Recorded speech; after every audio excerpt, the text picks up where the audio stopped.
11 years old. You grow up here. You go to college for a semester, drop out. It's not for you. Do the nightlife in Miami. His name is David Scheuer. He came from Peru, moved to America at the age of 11, and started working hard at the age of 15. I had worked like 6 days that week until 6 in the morning. He goes, you can buy products from Walmart and sell them on Amazon for a profit. I'm like, wait, what? And then something switched in his mind. And shit.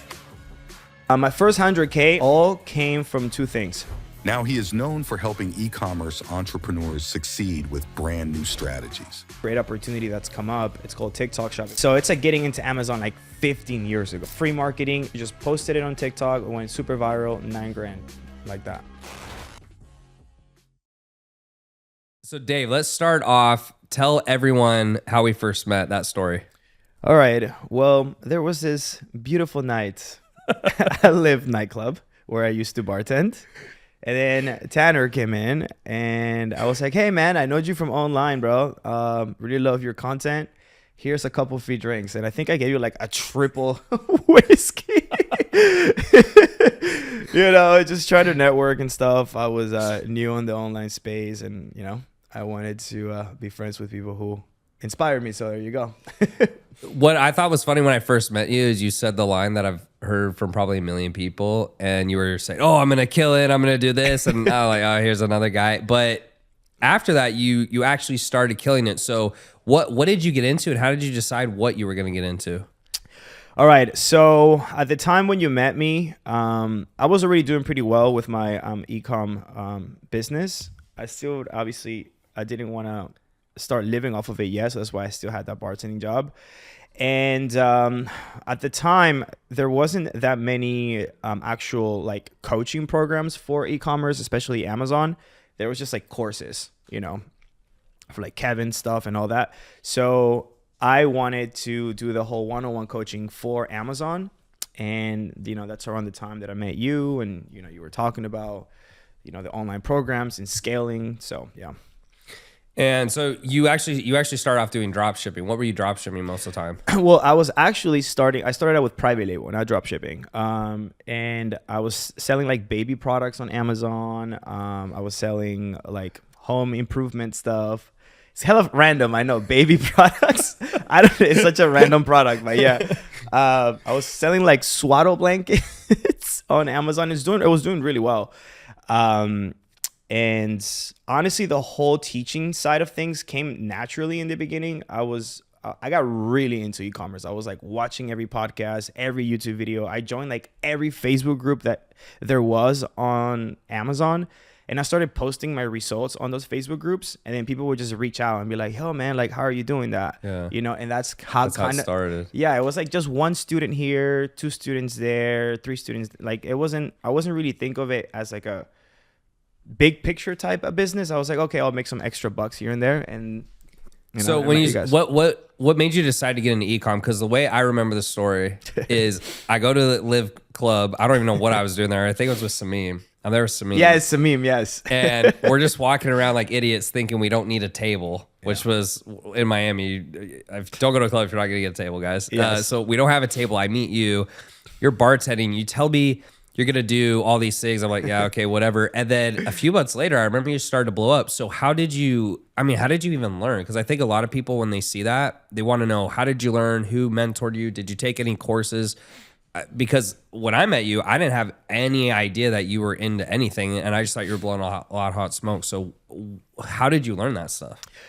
Well, lucky enough, I got around you guys and obviously Kevin, Josue. Yeah. I learned the whole Instagram growth with him. Actually, I took his program. If you guys know Josue Peña, okay. Back in the day. Yeah. So, and I started optimizing my Instagram for generating leads for my Amazon coaching program. And obviously implementing your messaging stuff from that you were teaching back in the day. Yeah. The ManyChat, Facebook ads. So that really worked for me. It was like the whole outreach, messaging through Instagram, and then doing the shout outs on Instagram. So that's how it really blew up, man. It was like literally like I went from like 4K a month to like 100K a month in like 3 months. But how did you make the transition from dropshipping? Because where did you learn that part? Because Okay, I know yeah. I understand when you made the switch to the coaching, but Yeah. before you even went into coaching, you did dropshipping. Yeah. Okay. So, the whole reason onto why I got into e-commerce was because, man, working nightlife will definitely kill you. It will. How many years were you in? A long time, man. And honestly, the moment I found like online business, I got myself out of it. I didn't know anything about having an online business until like I was like 27, 28. So I Right. started working at Live when I was 20 years old. What was that pivot? So you started working at Live. What Yeah. made you even start getting into nightlife? And then what was that pivot? Yeah. So I remember one day just like laying in my bed. I had worked like 6 days that week until 6 in the morning. All right. Just straight up done. And then I just like, man, I gotta get out of this life. Like it was fun in your early 20s. Like, don't get me wrong. I'm grateful for the job that I had. I was making, 150K a year, Yeah. freaking selling liquor, which was, you know what I mean? For me, I was like, when you're 21, that much money, you're like, It's a lot. and you're like in the music scene and all that. It was fun. But as I started getting older, I was like, I gotta get the hell out of here. So I started looking for other, business opportunities. I was like, there's no way. And did you go to college? Anything I like went, that? I went for like a semester for business, And then you I got was out. like, I don't really come from money. I'm a first generation immigrant, so I moved to Miami by myself when I was 18 years old, and then I just got into hospitality because it was like the quicker money side of things. And in my head, I'm like, all right, I'll just make money from this, hospitality, and then I'll turn that into a business. Yeah. I just haven't. I had tried other things before. I had tried doing like a marketing agency before. I tried getting into real estate. Got my real estate license. That was horrible. I sucked at it. But then So you tried a bunch of stuff before that yeah, actually of course. hadn't worked. Yeah, of course. Yeah, Okay. I've tried other things. I was like, I'm not gonna be a freaking bartender in my 30s and 40s. It's I just knew that. It's like in LA, sometimes it goes up to 60. Yeah, 70. yeah. So one day I'm like in my bed, dead. I'm like, I open my computer, and funny enough, I come around this Gary V video, hella random. So I open it up, and he goes, "You can be right now in your house." You know how he is, right? He's like, "You can buy products from Walmart and sell them on Amazon for a profit." I'm like, "Wait, what?" And I'm like, I thought that all Amazon products were actually sold by Amazon at the time. I didn't Right. know that. Like, You people could sell. could You come could, on yeah. And then I went down the rabbit hole. I watched like every freaking YouTube video on Amazon, and I came across private label, which is you're purchasing products from China, sell them in the United States under Amazon.com. So I started with one product, then two, then three, then four, then five, and I built a pretty damn good business with that. So, and then I came across the whole teaching side of things, and So, okay, so that kind of tells your story up to that point, and then essentially you started having success. People started asking you, hey, how are you doing this? And that's how Exactly. you got into it. Yeah. It was like I was in all the communities, bro. I was like, that's all I did. I worked at the club, and then when I woke up, I had breakfast, and then all I did was go in that computer, look for products. You go to the communities, see what's working. I would network like crazy on the whole e-com community, and I would just start posting my results like, hey guys, I reached my first 10K a month with my business. And then it was like, oh, I'm doing 30K, then 40K, then 50K. So they would see me grow because I was there like Right. all the time, and people would start reaching out to me through Facebook, be like, yo man, like how are you doing that? Like I can't get past 1,000 a month. How are you Right. doing 50K a month with your business? I was like, well, this is, I'll teach you how to do it. And that was it. Were you originally, I don't know, I can only speak for me, but were you originally posting that because you thought maybe it would lead to something, or were you just excited No, about I it? was just like, I guess bragging a little bit in the community, like, hey man, like, yeah, like you're doing 20, here's my my store, I'm doing 50, I didn't really think of like the coaching thing to really be a business. In my head, I saw other already people doing it, and I'm like, there's already other people doing it. Like, I'm not gonna really try to do it. Like, Right. why would someone want to pay me to teach them? But it came organically, and then I really met you guys, and I'm like, oh my god, like I can really scale this thing to like, So crazy numbers. you're born in Peru, right? Yeah, yeah. You come here, what, you said 11? yeah, 11 years old. You grow up here, you go to college for a semester, drop out. It's not for you. Do the nightlife in Miami. Yeah. I meet you at a club randomly. How old were you at the time I met you? I believe I was 29 or 30. So 30. 29 or 30. Yeah. The whole time. So the whole time, though, it's not as if you were bartending those whole 10 years not trying to do anything. You were trying to do something. Yeah, I tried all kinds of businesses. Didn't work. Yeah. Then you got E-Comm to finally work. You started posting your results. And then people, ironically, I've said this, people start asking you for help. Yeah. So once you start doing that, you make the transition. Talk a little bit about maybe how you got to your first 100K. What did you do to acquire customers and clients? All right. So my first 100K, honestly, it all came from two things: Facebook ads and Instagram shoutouts. And really taking Instagram and turning it into, now everyone's doing it, but At the time, at right? the time there was, Instagram Back was in like, the day is what we're saying. Yeah, It's like yeah. 3 years ago. Yeah, it's crazy how much stuff changes, but now everyone's Instagram is optimized to get leads, you know? Yeah. But back in the day, Instagram wasn't taking that serious. Everything was about Facebook and Facebook groups and running ads through Facebook. Yeah. I think generating the leads really came from optimizing my Instagram and then capitalizing on that platform kind of before anybody else. Like, it was just me and like two other guys on the Amazon space really utilizing Instagram as a lead gen. So yeah, that's what really took me to 100K a month. And then talk a little bit about, as you've been building a team, because I know we've had some conversations about it. And I don't know what your revenue is at now, but I know it's significantly more. You could talk about if you want, but I know it's significantly more than 100K now. So talk a little bit about what it's been like building a team. And I mean, I feel like this all happened for you in the last 3 years, right? So what's that been like? Yeah. It's been great, man. So I've actually also expanded onto the Spanish market with my Amazon coaching program. And actually a lot of my family, I would say like 90% of my family work for me now, No which way. is great, from back in Peru. Yeah, it's amazing. I have them all doing all kinds of different tasks. How has that been? Like phone setting. How's that been? Them. Like in terms of, have you had any issues with your family working? No, for not you? at all, man. Lucky enough, I have a really like hardworking like a family, and they just want to see my brand grow, and we all grow together. And it's been great. It's been a blessing on that side of things. But yeah, as far as building a team, I would say it is probably the most challenging things to find, because as you start to as you start I'm laughing to only because I can relate. as you start to grow, right, in the beginning you'll do the teaching yourself, right? But then you have to take yourself out of the teaching, because you have to focus on what's bringing leads into the business. So then it's finding the right people that are going to be able to coach your material how you want it, right? And that are going to really take your stuff seriously. So I've had to filter through a couple people, finding the right person that's going to teach it how I want it. So but now I think we have over 10 coaches on Spanish and English doing it how I want to. And yeah, I'm lucky enough to have a really good team. And then the next thing is finding management for that, so but yeah, talk about that. So I think when a lot of people hear about scaling the company, getting leads, et cetera, most people, in the beginning, they're doing everything. So they're wearing all the hats. Yeah. Now that you have a bigger team, how big is your team right now? How many people are on staff? I mean, including like VAs and everything, Yeah, I would everything. say like 40 people. Okay, so 40 Yeah. people. So you have to have some managers, and you're essentially managing the managers. What are the hardest positions you think? Do you have the most issues with your coaching staff, like the fulfillment, the sales? What do you think has been the hardest things to actually try to put other people in place and then put in a manager where maybe you're more hands off?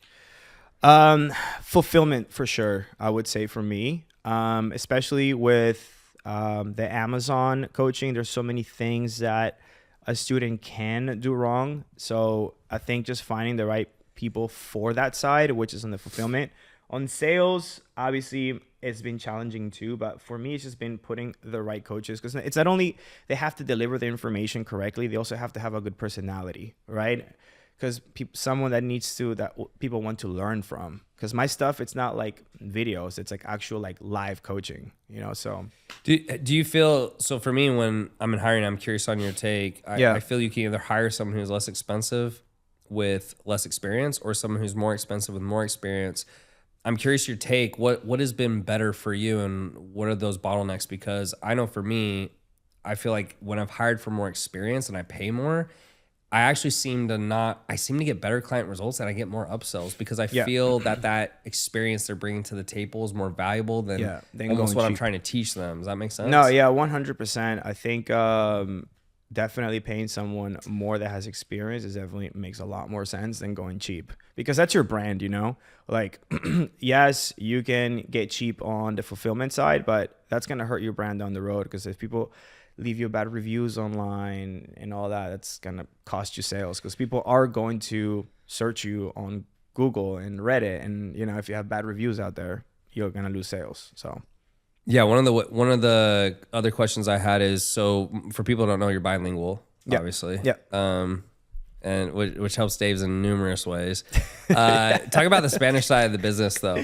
So you have an English side of the business. Yes. You always talk about, at least to me privately, the Spanish side of the business actually does better. Talk about maybe why that is, and if someone is, you know, anyone who's listening is bilingual, what advice would you give them? Would you have them start in English and move to Spanish, or just start strictly in Spanish? Like, what have you kind of learned from that? Well, the whole reason why Spanish is working really well for me, I think people just want to purchase from someone that they connect with, number one, you know, and I'm from Latin America, and they're like, hey, he's from Latin America. He, you know, changed his life, so I want to have him teach me.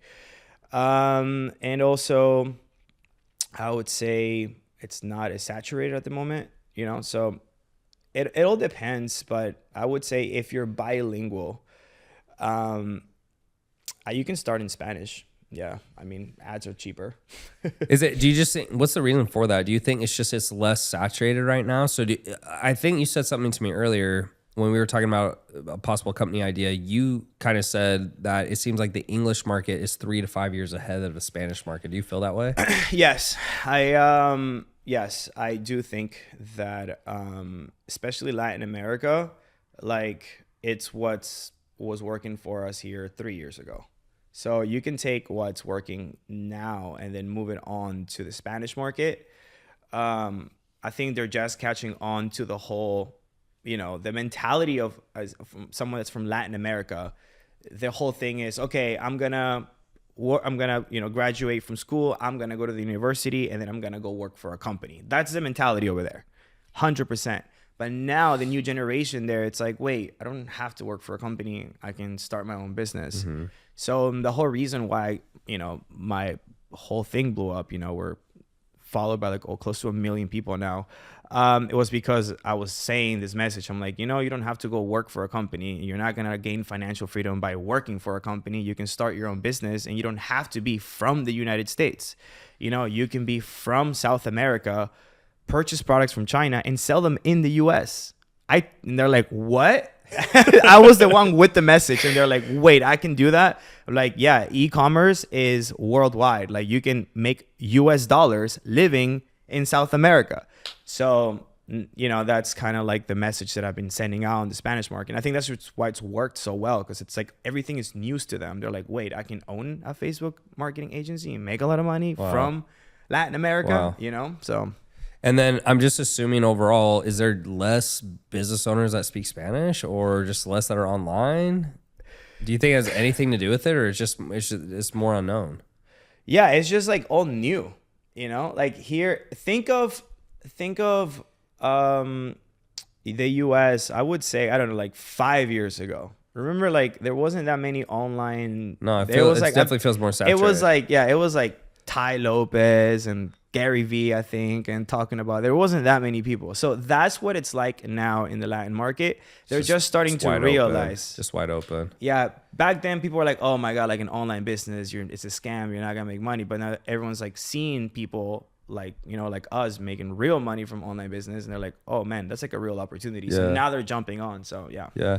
What do you think? Like, what would your advice to your younger self be? So, you know, all the way up till where you are now. I know for me, there's certain things that I go back and I'm like, man, that was definitely a massive mistake. What's maybe one of the biggest mistakes you think you made? One of the biggest mistakes I think I made. That's a great question. Maybe hiring the wrong person. We've had some nightmare employees and managers that sometimes it's gonna happen. They start a certain way, but just that was definitely a mistake. But not learning to hire correctly in the very beginning. You're kind of just rushing to like, I'm scaling super fast, so I need people, so I'll take whatever, and then that person that you hire super fast ends up like ruining your business down the road. So yeah, that was definitely one of the mistakes, and that's kind of an advice I would give to someone when you start to scale fast. I know you may want to just be like, okay, yeah, I'll take that person because like I need help. I would say really take your time on learning how to hire correctly and also fire fast. Yeah. So in that situation, if you need help, so your business is expanding, you're completely overwhelmed, you can't handle it, would you recommend that someone either just hires whoever they can or just literally hold off no matter how painful it is until you find the right person? Yes. Hold off until you find the right person, because if you hire the wrong person down the road, that could bite you in the ass, and then that could cost you a lot more money. Even if that means like scaling down a little bit until you have the correct team, and then building your pillars correctly on your business. Yeah. So something I find interesting about you is a lot of my stories I started getting a bunch of mentors, and I know you say that, but it almost feels to me that you didn't have any friends who, maybe later, but it doesn't really sound like anyone in your life was influencing you to do anything. You were trying a bunch of different stuff. I guess I'm curious, like, can you talk more about that? What made you seem to kind of try all these things on your own without like any guidance? And I know you got it later, but it doesn't really seem like you had any help until you were almost 30. Yeah. Or like guidance at all. So what, I mean, talk about that a little bit. In the community I was in, and, the whole nightlife life, is just, you didn't really hear about anyone doing an online business. Everybody was either like a real estate agent here in Miami, or like you were a promoter, or you were, it was like, that was it, and everything after COVID, all of a sudden you have all these online entrepreneurs that moved to Miami, yourself. Yeah. But before that happened, it wasn't that online businesses weren't really a thing, or that many people that were living here were doing that many online businesses. It was literally all just, it was just nightlife, or again, real estate. That's it. So I think I just watched every video on YouTube, and I kind of just I put myself around those online communities, even though I didn't have that community here in Miami. Obviously, as soon as everyone here, I started to network and put myself around those type of people. But yeah, it was definitely a lot different back then. What's been the biggest changes in your life since maybe leaving nightlife and the business you have now? Obviously, you're making more income, but has there been anything that's really stood out to you that's really maybe impacted or changed your life? Yes, obviously. Obviously moving online was the best thing I ever did. I get to work for myself, make my own hours. It's funny because I'm now working more than I was when I was a bartender. But it doesn't feel like work, and you'll definitely, I enjoy it. Right. Because I'm making the money for my business and I'm growing my brand. So every minute that I'm spending on my business is actually helping me grow. Right. When I was a bartender, I was just trading time for money, and I was making money for that company and not me. So it felt like a job. My business I enjoy, man. I enjoy it. If I wasn't really building my business, like, what else would I be doing? It would be so boring. Like, I like waking up and I agree. The game of making content and, scaling a business and, getting into the next thing. Right now I'm building a software as well. So yeah. You're a super busy guy. Yeah. What's the I guess on the future for you? Because you've been doing this, what, 3 years? Or has it been longer? 4 years now. Yeah. 4 years now. Yeah, so you're 4 years into it. You said you should be building the software. Do you have any long-term vision for where you want to go, or is kind of just one day at a time? Yeah. So my goal with now my personal brand and my business is we're focusing on Tik Tok Shop now. It's this new e-commerce platform that I'm building the software around. So yes, Amazon's still doing great, but there's this new great opportunity that's come up. It's called TikTok Shop, and we're actually doing really well selling products through TikTok. It's TikTok. So almost what you did back in the day with E-Comm for anyone listening, but now it's through TikTok. Yeah. It's the only difference. Yeah. Okay. So it's like getting into Amazon like 15 years ago. It's a lot of demand and like no competition at the moment. And so number one, we're building a software around that. So if you're looking into getting into TikTok Shop, you're going to use our software to help you find profitable products for TikTok Shop. Nice. And, but yeah, so that's my vision on it. You know, we have the training program for TikTok Shop as well for anyone that's interested. I think it's a great e-commerce opportunity. If you want to do drop shipping or private label or wholesale or even print on demand, right now it's like anything it's selling through the platform. TikTok Shop has done like $20 billion in sales. Already? Yeah. How new is it? There's 2023 was their first year. Holy 20 billion their first Yeah, year. because TikTok has all the data. So It's like you said over here, it's like I do, 20, 30 million a year. And they're like, yeah, I did that yesterday. yeah. It's wild numbers. Yeah, and I think they're just gonna keep growing. I mean, if you look at China right now, it's like how they sell products. It's not even through through like a thing like Amazon. It's all done through social media now. And the algorithm with TikTok, it's so damn good that let's say you want to sell a product for golfing, right? So you post a video of this product on TikTok and it'll show that video to people who are interested in golfing automatically for free. You don't have to pay for ads, none of that. The TikTok algorithm because you use it for your coaching program. Yeah. So essentially it shows the video to them and they can buy the product directly from the video. Which is so crazy. without linking to any outside Nothing. source. It's just but how do they within- pull that off? Like they must have some deals with those product vendors that allow them to do that, right? No, you are the product vendor. Oh, it's literally yours on their shop. On their shop. And then they get a little bit of a cut. I'm yeah, assuming. they get 3%. So their Okay. company is incentivized to show you. Doesn't really matter because that's the same as Stripe or something, right? Yeah. Wow, that is wild. Yeah, it's nuts. So that you're getting free marketing because the algorithm is so well and the company is incentivized to show your video to people who are most likely going to purchase it because you're going to get a 3% on every sale. That they give you. And because it's so new, is there a lot of organic push on it right now? Yes. Because until they start want monetizing people- it, they wanted to use it, yeah. so they push it really hard. They push it really hard, bro. Like random things, like bro, the most random products.